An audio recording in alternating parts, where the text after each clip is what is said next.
Hello guys, welcome to my SAT class where I teach you basics of concepts and show you the best way to apply these concepts to apply to the SAT so that we can get the highest score possible with the least amount of effort. So today we are hitting decimals, percentages, and fractions, and how these three representations of numbers relate to each other so that we can make our lives as easy as possible when we take the test. So I am going to teach you three very small lessons today with small concepts, and I'll show you how to utilize it to the best of our advantage. And then after I teach you the three sections that I'm going to teach you today, we're going to try a couple difficult problems and apply the knowledge we have to get through it as quickly as possible. So the plan for today is first we're going to learn about how to take advantage of the representations of equal values with the conversions between decimals, percentages, and fractions. And then we're going to learn a quick way to represent percent change, both to ourselves and on paper so that it makes problems easier. And then we're going to understand the differences between ratios versus fractions and how to use that difference to our advantage when we approach different kinds of ratio problems. And then finally, we'll try two problems that are relatively difficult, and we will use the tips and tricks we learned today to get through those two problems as quickly as possible. So first, let's talk about the representations of equal values using decimals, percentages, and fractions. So the first thing that I'm going to show you, and it's the first thing that you already know, is that decimals, percentages, and fractions are all used to represent numbers. They may look different, but you can use them to convert, which means they're all representations of numbers that are already equal to each other. So we're going to work on. I'm going to show you really quickly how they can convert to the two other forms. So let's say I start with a decimal of 0.345.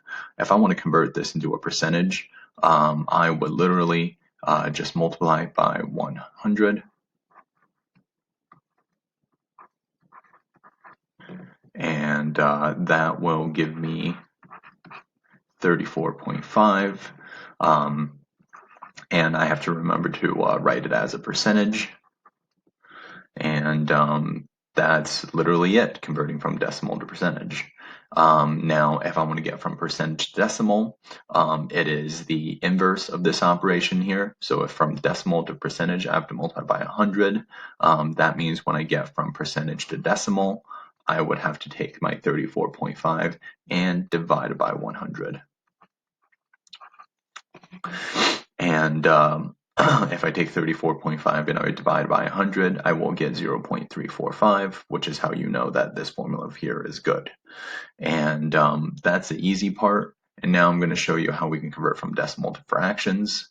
The key thing about representing a decimal as a fraction is that we are going to be writing it as a division, where I am going to have a numerator on the top of this fraction and the denominator on the bottom of the fraction. And if I am just trying to simply write a equivalent fraction to this decimal right now, what I have is 345,000th, which means the way I can write this as a fraction is I have 1,000 on the bottom and 345 on top. And that representation is nice and simple. One thing to keep in mind in SAT math is that whenever you give answers, you are only ever giving it in simplified form, which this fraction of 345 divided by 1,000 is definitely not. So I'll show you very quickly how you can use the calculator to simplify that fraction without you having to do any math in your head. So any fraction ever is really just a division of the numerator divided by the denominator. And now that I have the division written down, you can click on the Math button, and the first line in the Math button in your graphing calculator is that arrow pointing towards a fraction. Click on that after you put in your fraction, and it's always going to give you the simplest fraction that you can make out of this situation. So without having to think too hard, I now know that the fraction of 345 over 1,000 is actually equal to 69 over 200. And that is how you can go from decimal to fraction, and then fraction to simplest fraction.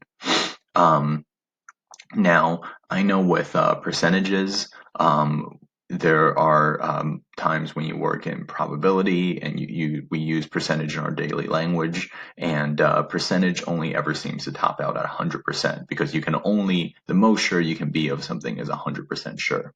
But in the world of mathematics and numbers, percentage is just a representation. And as long as I have a decimal version of a percentage, I absolutely have the ability to convert into a percentage. So if I have a decimal like 6.25, for me to convert it into a percentage, I'm still going to be multiplying by 100. It is the same formula as it always was. And in this case, I will be getting 625%, which is more than 100%, but this is as a numerical representation of 6.25, 625% is 100% accurate. And later on, you will be doing multiple problems in the SAT math section where percentages can go well above 100%. So even if the numbers, if your decimal is bigger than 1, then it will convert to a percentage that goes over 100%. Once again, obviously, to go from percentage to decimal, we simply divide by 100, and that's nice and simple right there. Now, to convert from the decimal to a fraction, I will show you two ways to represent this.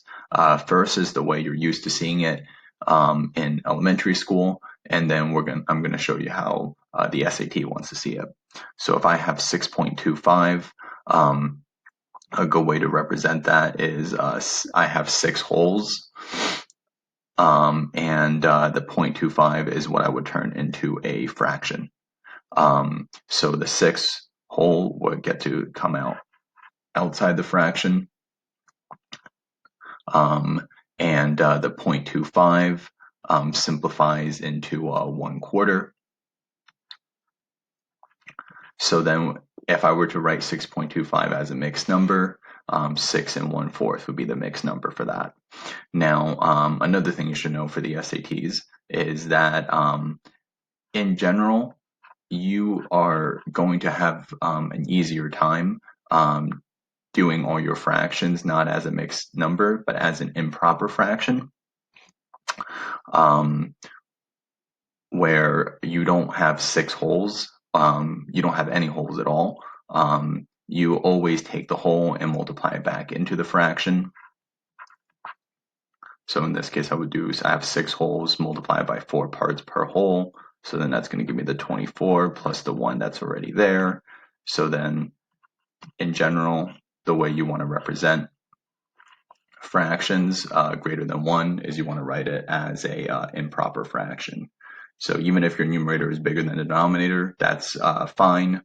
It's usually much easier to do math this way. Although it is still good to know how a mixed number works and how it represents decimals. And that's how we can convert between decimals and percentages, and how to go from decimal to fractions. So now we are going to talk about what happens when I start with a fraction and I need to convert it into a decimal and percentage. So first, let's convert it into a decimal. So when you want to convert a fraction into a decimal, all you really need to do is divide the numerator by the denominator. So I can go take a calculator, do 3 divided by 5, get 0.6 nice and quick. So then I know that the decimal representation of 3 over 5 is 0.6. And So now if I want to go from fraction to percentage, that just means I need to first go from fraction to decimal and then simply multiply by 100. And that will give me the 60%. 3/5 is supposed to represent. And lastly, we're going to take our percentages and instead of converting it to decimals this time, we are going to convert it into a fraction first. So a thing to remember about percentage is that the word percent really refers to out of 100.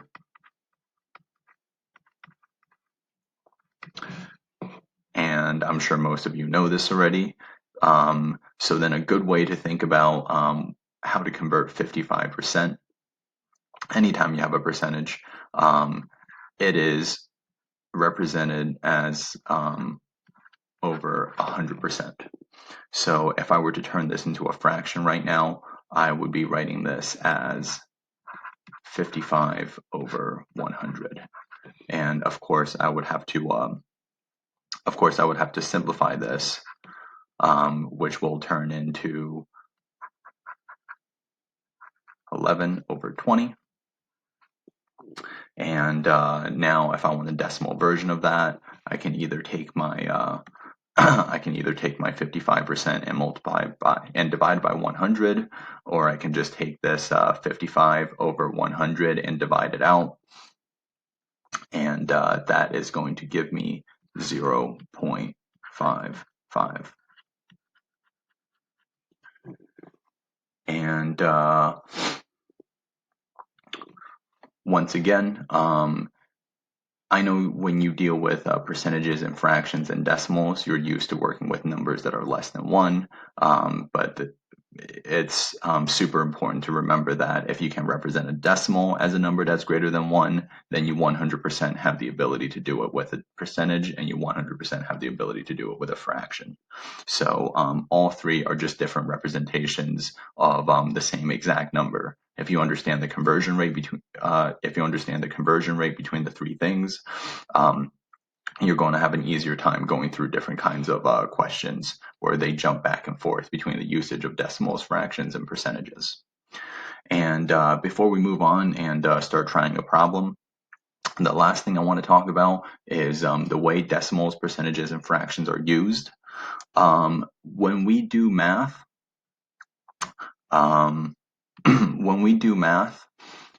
decimals, percentages, and fractions usually have different uses. So when I am doing calculations or when I am setting up an equation, decimals and fractions are usually the only ways I do calculations in an equation or a calculation that I am trying to do. A percentage actually functions as a unit, which describes the unit that you have.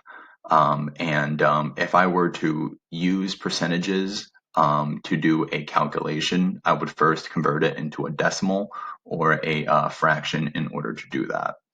So the key thing here is, in order to do math, you want to make sure you're working off of you want to make sure you're working off of decimals and you're working off of fractions. Percentages is purely used as a unit for when you are when the question is asking you how many percent something is, or if they use the word percentage, but you have to do math with it, a light should go off in your head where you go, okay, well then I'm either going to have to convert it to decimals or fractions in order to crunch these numbers and get the answer I want. And if I get a decimal answer, but the question is asking how many percent my answer is, I would have to make the conversion to describe it as a percentage in order for it to be the correct unit. So this is all very basic understanding, but if you are comfortable switching between them, that can help you do a lot of problems. So let's attempt the first one. Okay, so I have question A right here. So question A, If p% of 250 is 75, what is 75% of p? And you'll notice that over here, this red C over here is meant to represent that this is a calculator problem. I pulled this out of a calculator section in the SAT. So we know that if I want to use my calculator to do some quick calculations later, I am good to go on that. So we are dealing with if p% of 250 is 75, what is 75% of p? So it's a short question, but the key to doing this is understanding the conversion rate between percentages and decimals. So first, they're telling us p% of 250 is 75. So this percentage here is multiplying by 250, and it is giving me 75. And then they're saying, what is 75% of p? So then they're asking me now to take that 75% and multiplying it by p. And the value that I get would be my final answer here. So so this right here is what my first equation is going to look like to set up an equation that represents this situation.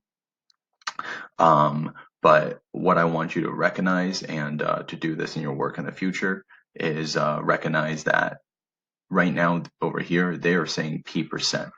And if they're saying p%, that means that this p right here is meant to be a unit of number of percentages. So if I were to simply write it in as p times 250 is equal to 75, I am now using percentages in equation that I'm about to do calculations with. And that's not a good idea because later on I might forget to convert it back into percentages. So the way I like to approach this isn't to prematurely take that p and divide it by 100. Even though this is an okay way to represent percentages, it just makes the whole equation look a lot uglier. So the way I like to represent it is I like to put a little letter D down here. So I call this PD, and the D there represents decimal. So then what I'm telling myself is this is a decimal representation of P as a percentage. So now let's solve this equation and solve for P of D. So this is an easy enough equation to solve. I am going to divide both sides by 250. And PD. And always feel free to use a calculator. If it takes you more than a second to figure out what that division is going to be, use your calculator. So we do 75 divided by 250, and we're going to get ourselves 0.3. So now I know PD is 0.3.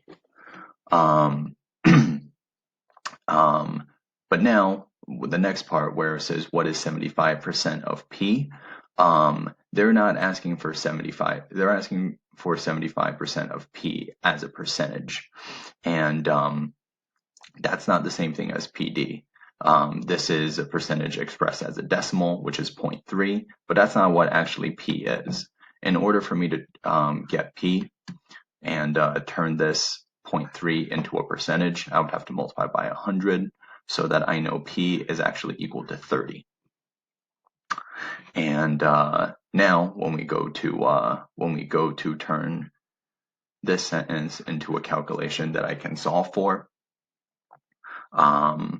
first I'm going to represent that 75%, which once again, I don't want to use percentages to do calculations. I want to convert it into the decimal of 0.75, and then I am going to multiply by the value of P, not the PD, which is the decimal. I want to represent it as P as a unit of percentage. So then I'm going to be taking that 0.75 and multiplying by 30. and then the number I get there is going to be my answer.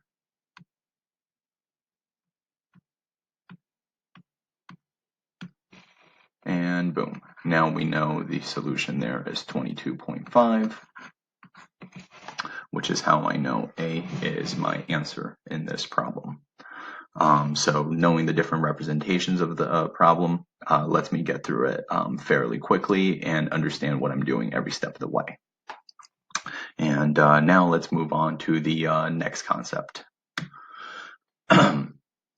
So another important reason for why we need to know the conversion rate between percentages and decimals is a shortcut formula that lets us represent percent change really, really quickly.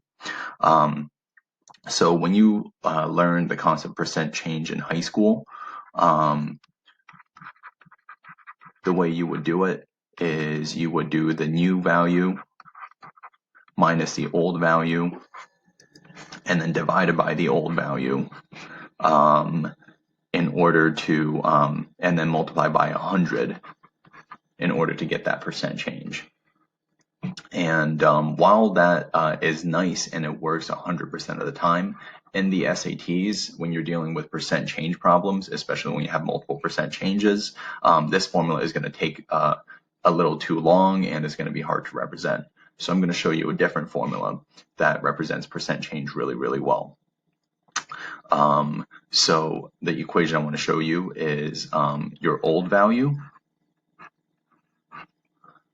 times 1, which is representative of your 100% of the original value that you had, plus or minus the percent change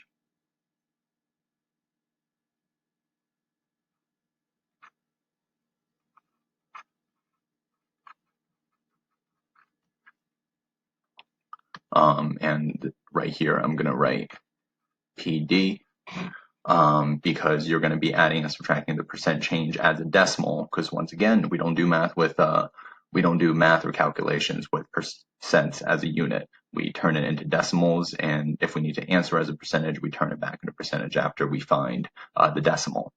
So 1 plus or minus the percent change as a decimal ends up equaling my new value. And this equation takes a little bit to get comfortable with, but once you get comfortable with it, it's a lot easier to represent percent change. And so instead of using the old formula that you learned in high school, I'm going to show you how you can use a new formula to figure out percent change really, really quickly and represent percent change really, really quickly. So I have 2 sample problems we're going to try before we actually try a real SAT problem. So this one right here is what is the percent change from 80 to 100? So 80 right here would be my old value in this case, and 100 would be my new value. And the way I would represent this right now is I have 80 times 1 plus or minus PD, which is equal to my new value, which is going to be 100. Now I put plus or minus here because if you end up with a positive value for P of D, that means I have a percent increase. If I have a negative value for PD, that means obviously that I now have a percent decrease. So this first one right here, if I'm going from 80 to 100, obviously it's going to be a percent increase. So I'm actually going to get rid of this number, get rid of this minus sign right here, and we're just going to work off of this. So right now, if I want to solve this equation, obviously you can distribute, but sounds like just a terrible time. So we're going to start by dividing out the 80 in the front and back. So now my new equation is going to be 1 plus PD is going to be equal to the value for 100 divided by 80, which in this case is going to be 1.25. And now that we're at this point, you realize that 1 plus PD is going to be equal to 1.25, which leaves us with the observation that PD must be equal to 0.25. And now that we've gotten the number and we know we're doing an increase, we just have to make sure we actually answer the question they're asking, which they're asking for the percent change. So then I must be giving my answer as a unit of percentage. I know I have a positive value here, so I know I am increasing. And 0.25 converted into a percentage is 25%. And that's how I can really quickly lock down a change of 25% increase with a really quick setup. And I explained that problem as I went, but as you do this more and more, you'll get to it quicker and quicker. So now let's figure out what is the percent change from 48 to 12. So I wanted to make sure we at least tried 1% decrease problem before we moved on. So now 48 is my old value, 12 is my new value. And if I want to write this as the equation, I have 48 times 1 plus PD, the percent change represented as a decimal, which is equal to my new value of 12. Go through my first move of dividing by 48 on both sides, and I am going to get 1 plus P of D is equal to 0.25. And now that we're here right now, if I were to solve this equation, P of D in this case would have to equal negative 0.75.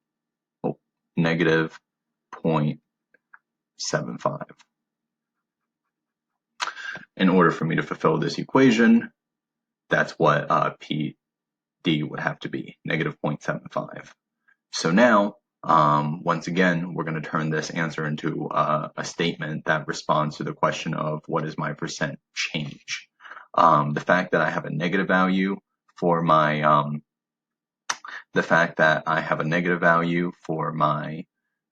PD tells me that I am dealing with a percent decrease over here.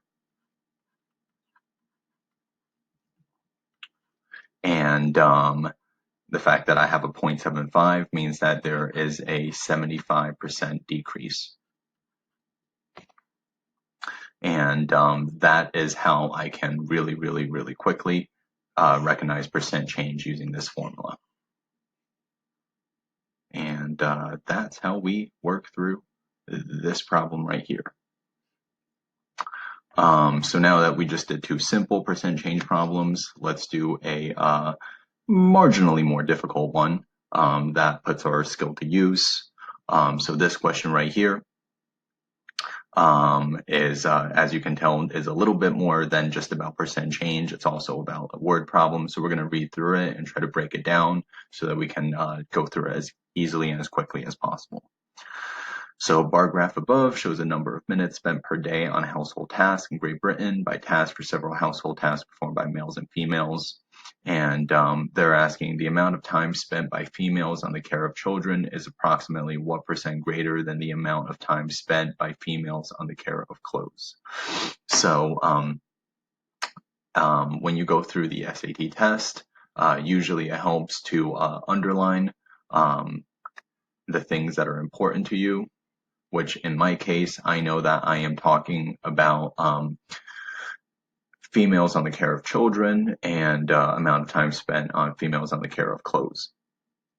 And we're looking for approximately what percent greater. So then we're looking for the percent change in this case. And now we have to work through the problem a little bit more to figure out which one's supposed to be my old value and which one's supposed to be my new value. Because you can't just always read it from left to right, where the first term is the old value, last term is the new value. With the SAT math, reading is just as important as knowing how numbers work. And when I read this sentence where it says females on the care of children is approximately what percent greater than the amount of time spent by females on the care of clothes, I am trying to describe my females on the care of my time spent by females on the care of clothes as my old value, and I want to see how many percent increase do I need in order to get to my new value of females on the care of children. And now I'm framing it that way. It's much easier to see that the amount of time spent by females on the care of children is my new value.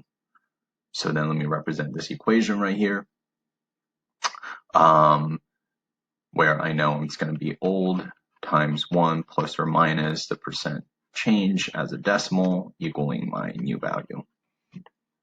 And now the important thing is we need to get those values from this chart, follow the legend. The shaded in bars are the females, and I can get my number of hours for the care of children right over here as 45. I know that it's not super exact right now, so this could be a 44 or 46 or 43. But the important thing about the SATs is they're never going to give you a problem where rounding is going to be an issue. So even if it's supposed to be 44, when we get to our answer, it is going to be so close to one of my answer choices that I will not have doubts about which one it has to be. And you can tell with the answer choices here, they're all pretty spread out. So the chances of me getting a rounding error is almost none. So even though I don't see exactly what tick mark this bar tops off at, I'm going to guess 45, and I know my answer is going to be just fine. And the amount of time for that females spend on the care of clothes is over here as 25. Okay, perfect. So now that we have these two values, we can turn this into the equation where my old value is time spent by females on the care of clothes, which is 25 hours a week, times 1 plus or minus the percent change as a decimal, and this is supposed to give me 45. And now, from here, once again, we're just going to do the basics of solving the equation here. And I am going to end up with 1 plus or minus E sub d is equal to 1.8.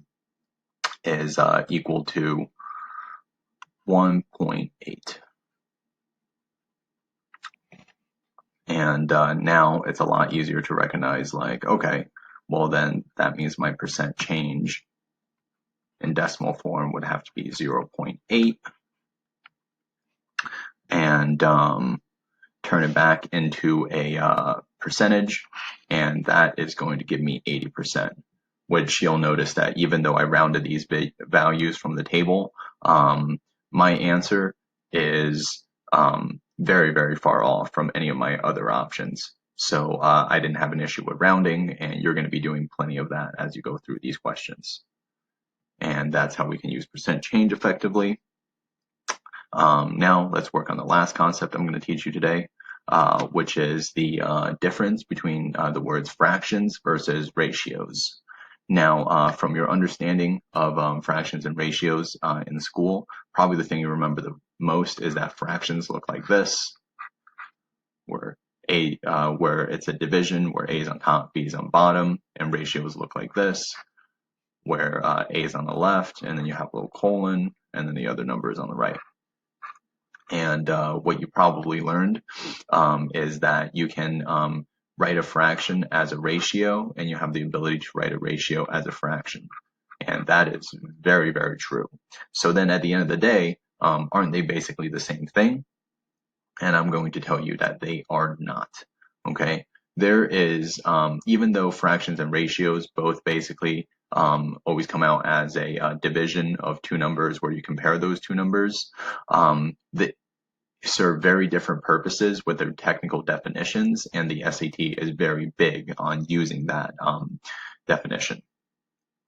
So even though they both represent division, when we talk about fractions, the two values that we're comparing is part of a total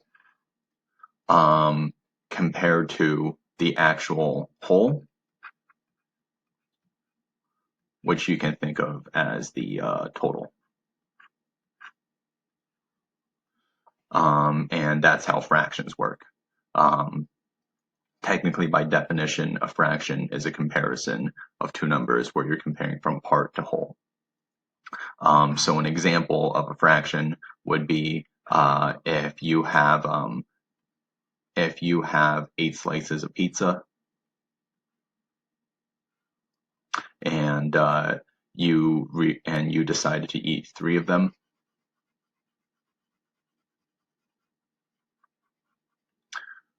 So then you ate 3/8 of the pizza, and so you would write the 8 to represent the total number of slices in a whole pizza.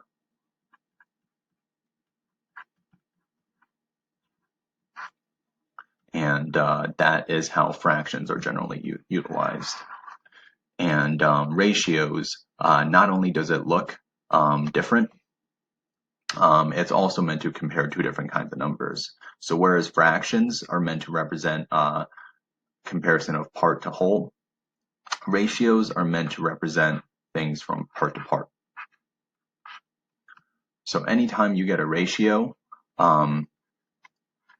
what they're giving you is a comparison of 2 numbers that are both parts of a total, in which case neither one of these 2 numbers is actually going to represent the total. So as a situation, so before we were talking about slices in a whole pizza, when I talk about a ratio, I can be talking about the number of people in a class where I have 2 boys and 3 girls.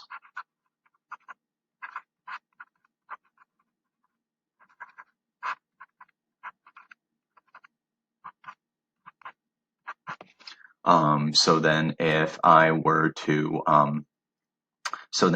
write this as a ratio, it would be 2 to 3.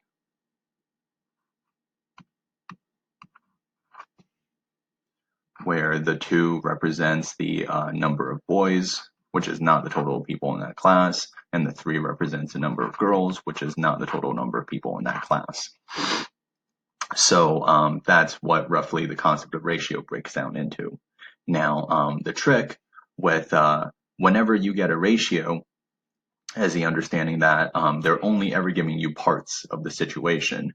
And if they're only ever giving you parts of the situation, that means you are able to create a third part of the ratio, because ratio lets you compare multiple numbers.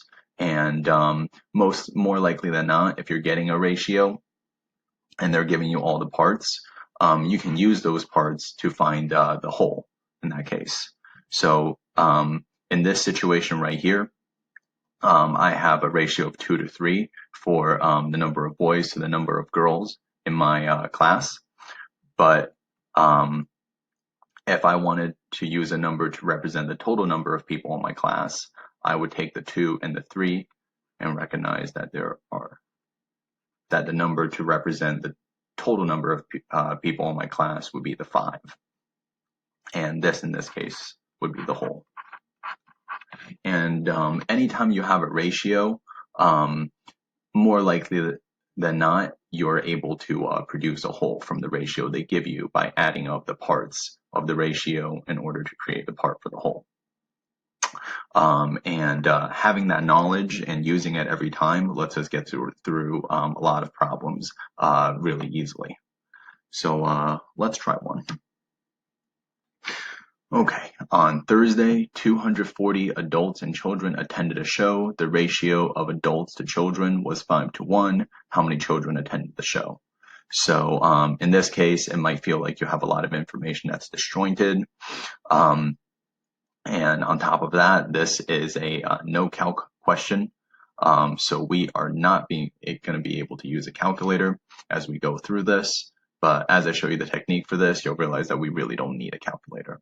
So one of the most important things about the SATs is the ability to represent information to yourself as easily as possible.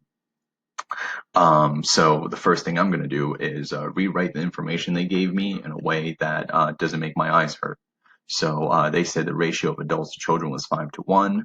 So then I would write a ratio of 5 to 1 like this, and then above it I would label adults over the 5 and children over the 1, because the way you represent the parts of a ratio is always in the order that you read the sentence that describes that ratio. So they're saying adults to children was 5 to 1, so I know they're referring to the 5 part as the adults and the 1 part as the children. And as of right now, I don't actually have the number of adults that are there or the number of children that are there. All I have is the knowledge that there are 240 adults and children.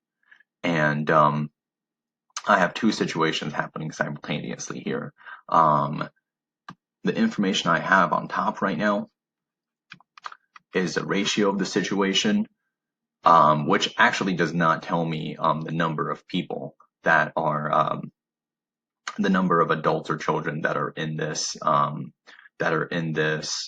show right now. All I have is a ratio representation of those 2 numbers. So then it helps for you to set up a whole new line of values where you say actual, and to fill out the rest of this chart so that it's a little bit easier, remember that the thing we know about ratios is they're only ever giving us parts, which means we can use those parts to create a whole. If I have 5 parts adult, 1 part children, that means I have 6 parts total for the whole. And the one actual number they gave us for the number of people attending is the 240 adults and children, which means that that is a total number of people.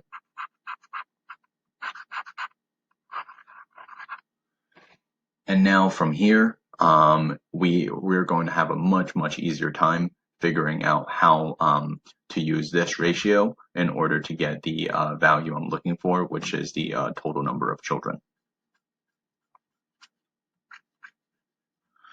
So really quickly, I am first going to introduce to you the concept of scale factor.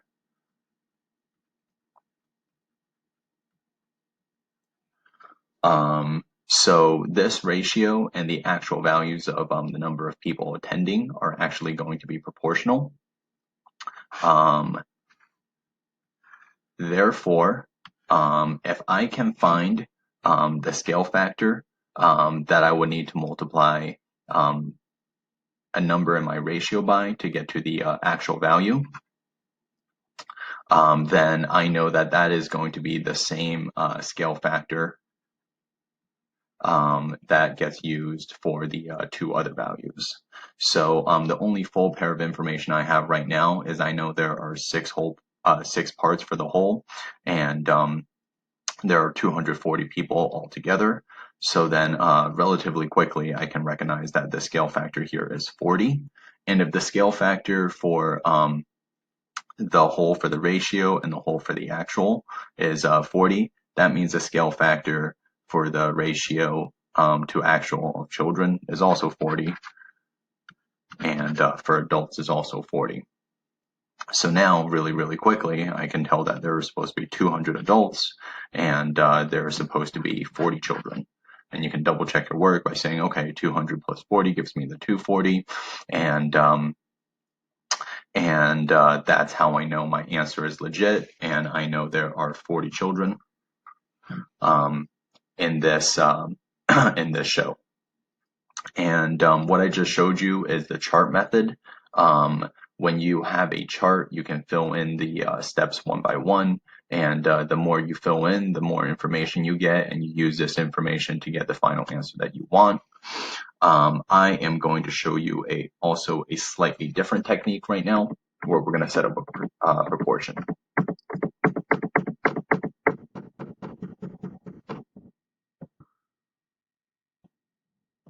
So assuming that I never actually find out the scale factor and I never make this into a table, as long as I have As long as I have two ratios with only one variable among those two ratios, I can set up what's called a proportion, which is an equation with two fractions.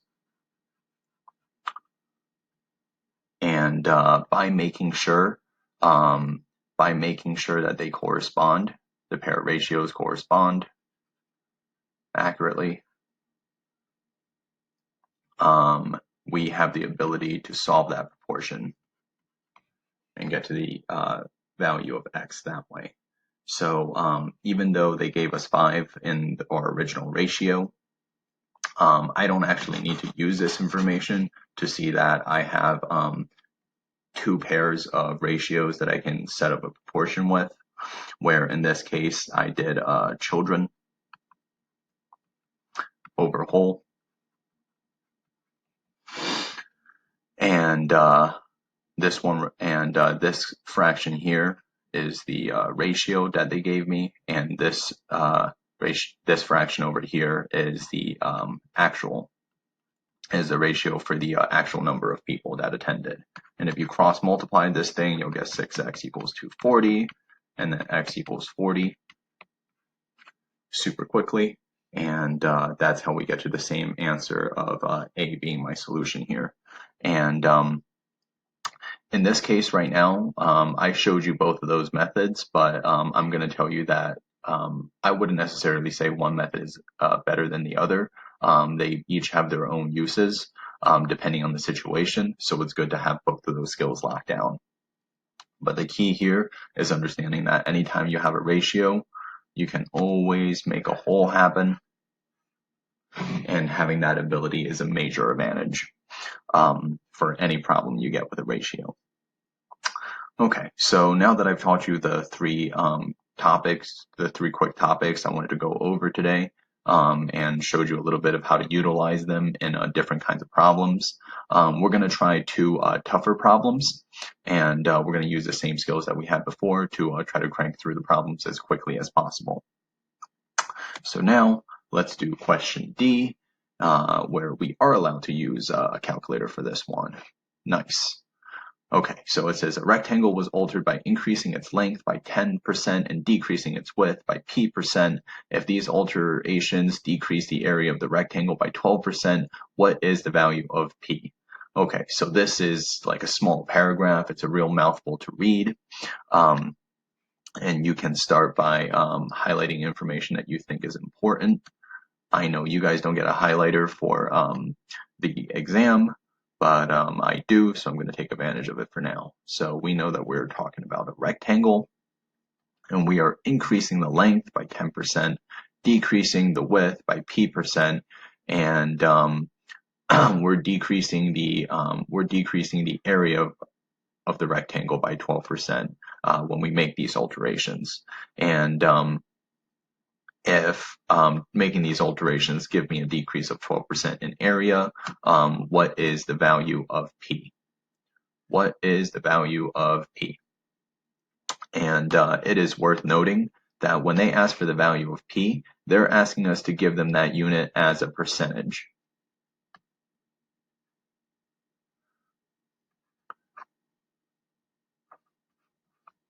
And knowing that is really important, because when I set up my equation, I'm going to have to make sure that I don't use p as my variable, because p is supposed to represent a percentage, which is a unit, and that's not what we do math with. So before I start setting up an equation to represent this situation, I'm going to write an equation that represents how a area for a rectangle works as a formula. So I'm sure I'm not blowing any minds right now telling you that length times width gives us the area of a rectangle. So this is the original situation here. For me to get the area of a rectangle, I do the length times the width. And now I have to use my understanding of percent change to represent what the question is telling me, which is that now I am no longer dealing with just 1L times my 1W. Now I'm representing a percent change of L. And and I have to represent a 10% increase. So let me show you how that would look. So when I take the 1 and multiply by L, the 1 is a decimal representative of 100%.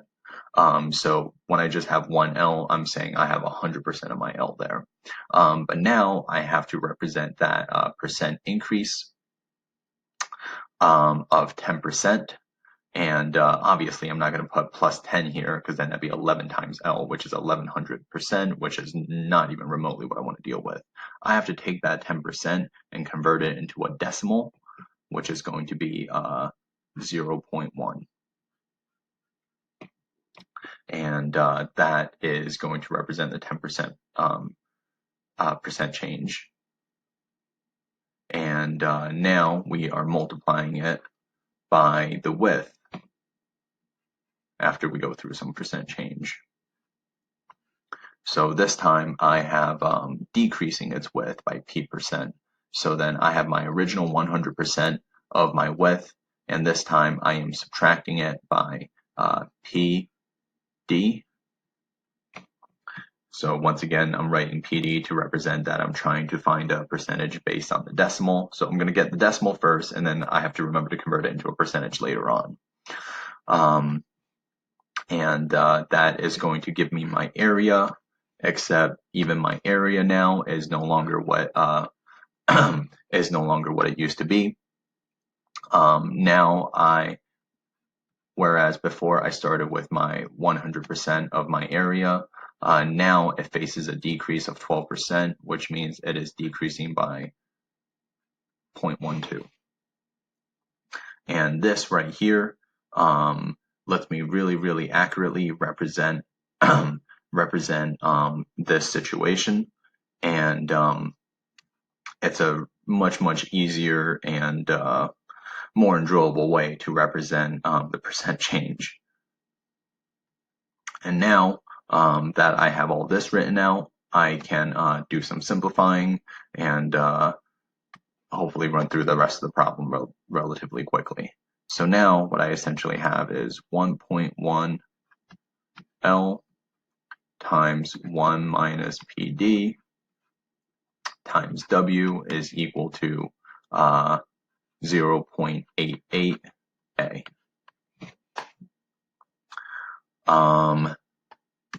So this is a simplified version of the equation I just had. And now I have to remember that I am trying to figure out what PD actually is in this case, so that it causes a 12% decrease to the area. So what I am trying to address right now is the changes that is happening in this equation. What that means is I'm looking at the coefficients here. The 1.1 times the 1 minus P minus PD is supposed to be responsible to the 12% decrease of the area, which gives me 88% of the area left over. We know based on our original equation that the L times the W is supposed to be responsible for the area. So then the 1.1 times the 1 minus PD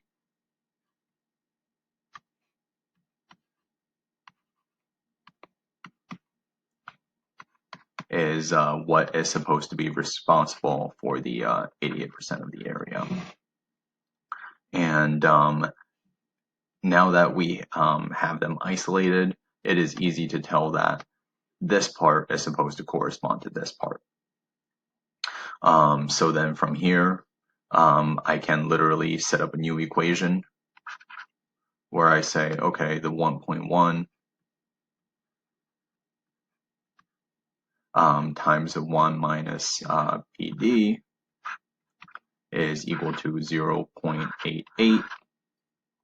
And from here, we can crank out the rest of this calculation.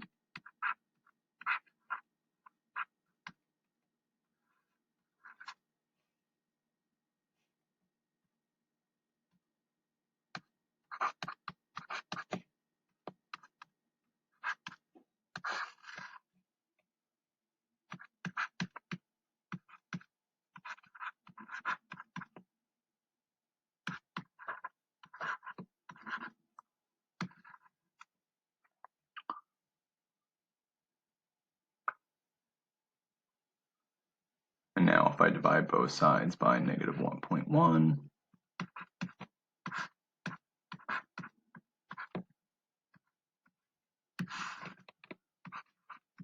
PD is going to come out as a 0.2. And lastly, I am going to remember that they weren't asking for P as a decimal. They were asking for P as a percent, so I would have to take that 0.2, multiply by 100, and arrive at C as my final answer there. And that's how I know the value of P is equal to 20. And now that we know that, we are good to go to finish this problem. Now, this class is to teach you how to go through hard problems quickly and effortlessly. And the way I just showed it to you was a relatively simple way to crank through the problem, as long as you understand your concepts of percent change and how to put equations together. But I am going to show you a even faster way to do this problem by taking advantage of the calculator that we have. So we're going to retry this problem a little bit, and I'm going to erase some of the work. So the much faster way to approach this problem starts with the same understanding of what we highlighted, as well as the original setup of knowing that the length times the width is supposed to equal to A. And but now we're going to hit it with a more veteran understanding of how percent change works, and use that to our advantage. So I pretty much know immediately to represent the percent change that the length, instead of it being 1L, is now going to be 1.1L in order to represent the 10% increase. And then for the width, I'm still going to leave it as 1 minus PD times the width, which is supposed to give me a 12% increase, 12% decrease of the area, which means I have 88% of it left. So I can write the correct equation from the get-go. And being able to compare this equation to this equation, I can immediately recognize that what I'm looking for is the 1.1 times the 1 minus PD, giving me the 0.88. I know that that's my goal right now. And I know the way we did it before is we hooked up a whole equation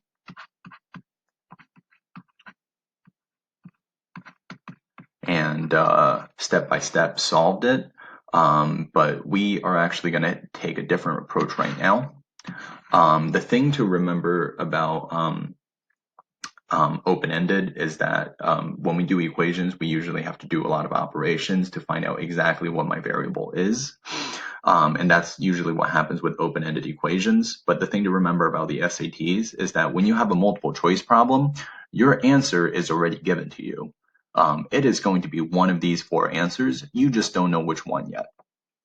Okay, and recognizing that your answer has to be one of these 4 numbers gives us a lot of opportunities to take advantage of these answers to get to my answer faster than if I were doing this by hand. So what I'm going to show you is how we're going to use our graphing calculator to crank through this problem a lot faster. So I know that each one of these numbers are supposed to represent P as a percentage, which means if what I can do is I can use, I can turn these percentages into decimals.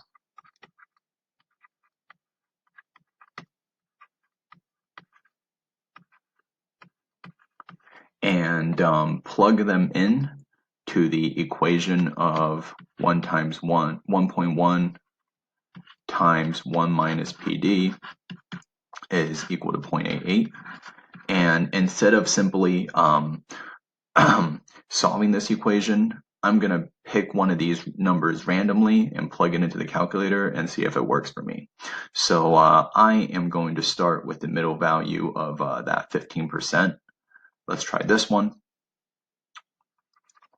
And so then the decimal I would plug into here would be 0.15 right now. And I can go into my calculator and I can do 1.1 times in parentheses 1 minus 0.15, close up that parentheses, and see if it ends up giving me 0.88, which in this case it does not. 0.935 is not what I'm looking for. So then we are going to try a different number now.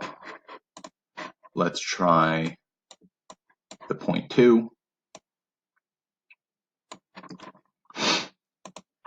We're now, the graphing calculator is a beautiful thing because you can click second, enter, and it pops up everything you inputted before. And now we just need to replace that 0.15 with 0.20. And now it gives me 0.88, which is how I know that C is the correct answer without me having to solve this equation. So just now, that was a slightly faster way of doing this problem, and I cut down a little bit of time by neglecting to solve that equation. And now I am going to show you a much faster way to finish the rest of this problem here.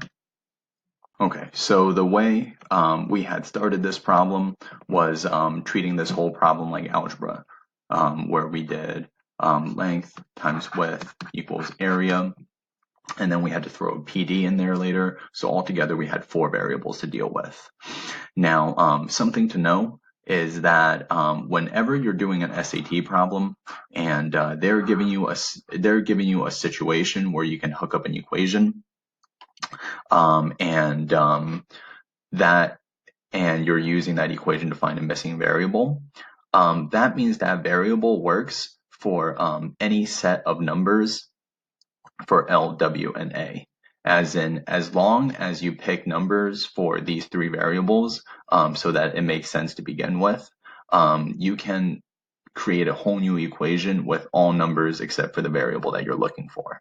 So I know that sounds confusing, but I'm going to show you how we can do this really quickly. So what I'm going to do right now is I am going to pick values for L, W, and A so that when I try to represent percent change, I can have a really easy time doing it. And what I'm going to do is pick numbers for L, W, and A. I'm going to make L equal 10. I am going to make W equal, let's say, 100. And if length is 10 and W is 100, that means that the area would then have to be 1,000. So what I just did was I just picked numbers for L, W, and A so that this equation right now is consistent. And now what we're going to do is represent the question that they're asking us using the 3 numbers I just picked.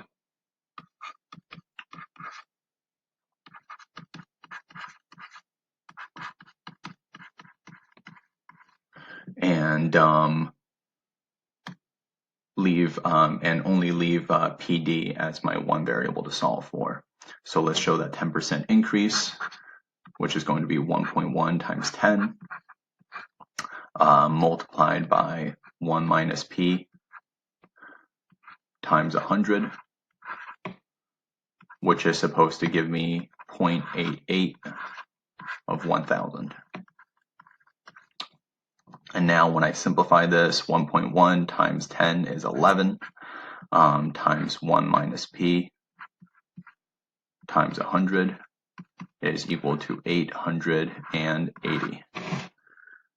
Do you guys see how this is a much easier equation to solve now than before? Because now everything besides the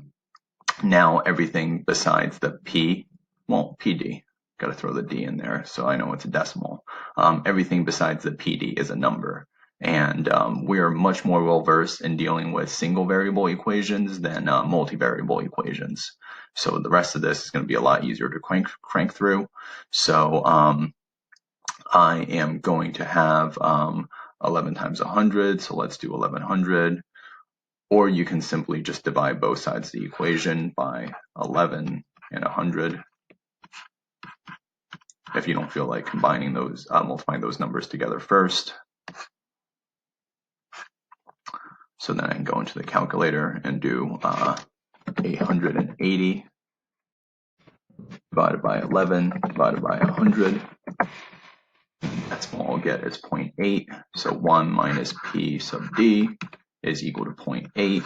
So now it's much easier to tell that p sub d must be equal to 0.2. Convert it into a percentage, and now I know once again that C is my answer.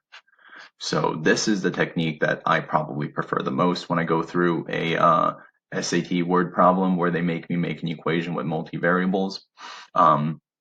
Because the thing is, if they're giving you the situation right here, you 100% have the ability to pick your own numbers as long as they work in your original setup.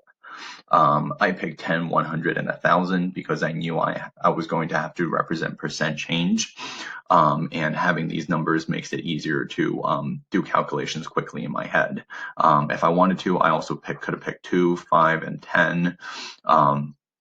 Or 20, 50, and 1,000. It is up to you what numbers you pick as long as they work in the original situation. And as long as it works in the original situation, you should be able to manipulate them and isolate your variable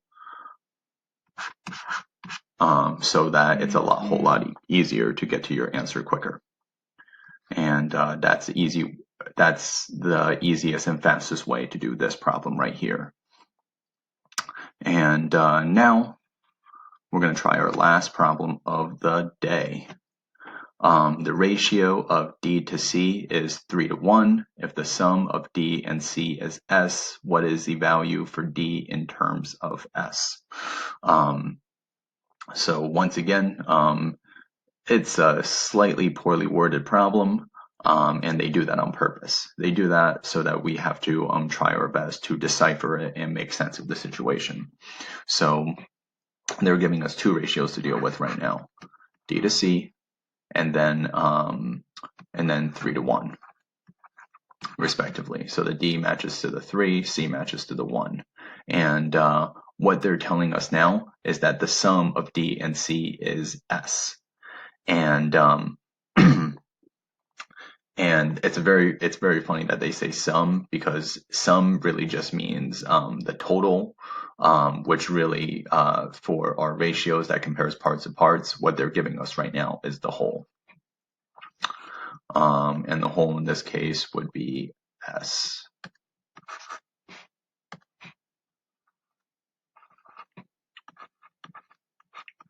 And for the ratio on the bottom, I don't have to. They don't have to tell us what the whole is going to be for this ratio, because I know the whole is supposed to be just the two parts added together.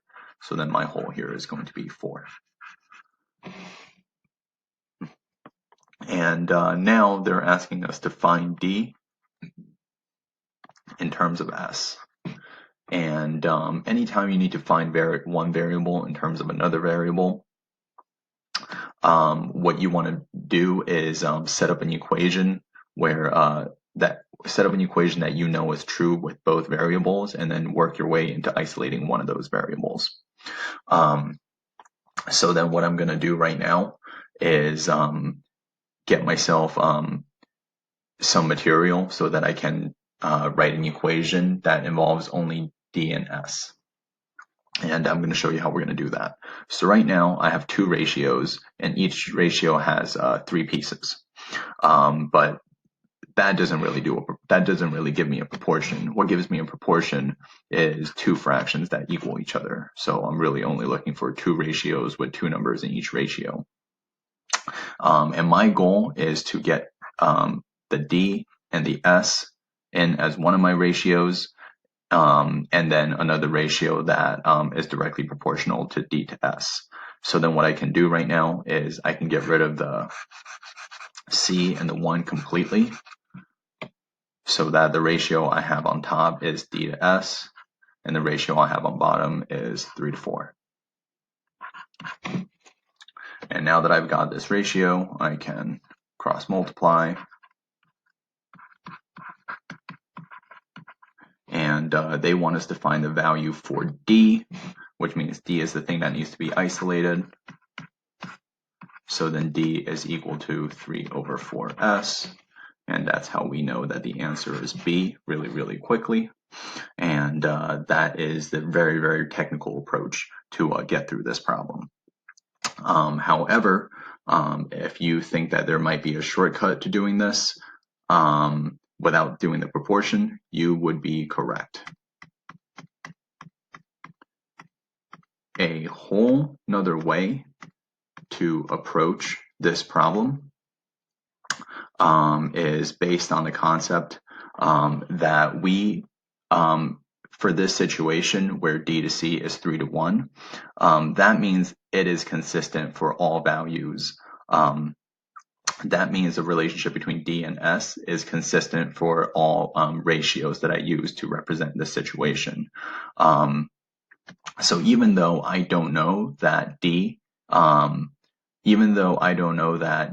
is exactly equal to 3 and S is exactly equal to 4, I know that the relationship from D to S is the same relationship as from 3 to 4. So then the way you can think about this situation right now is if S was supposed to be 4 right now, D is supposed to be what value do you think? If you guessed that when S is supposed to be 4, then D is supposed to be equal to 3, you would be correct. Okay, and knowing that when S is supposed to be equal to 4, then D is equal to 3, means that we can use our understanding of what these two variables could be, provided that one variable is one number. It means that I can check all 4 answer choices right now. So once again, we're going to work off the answer keys.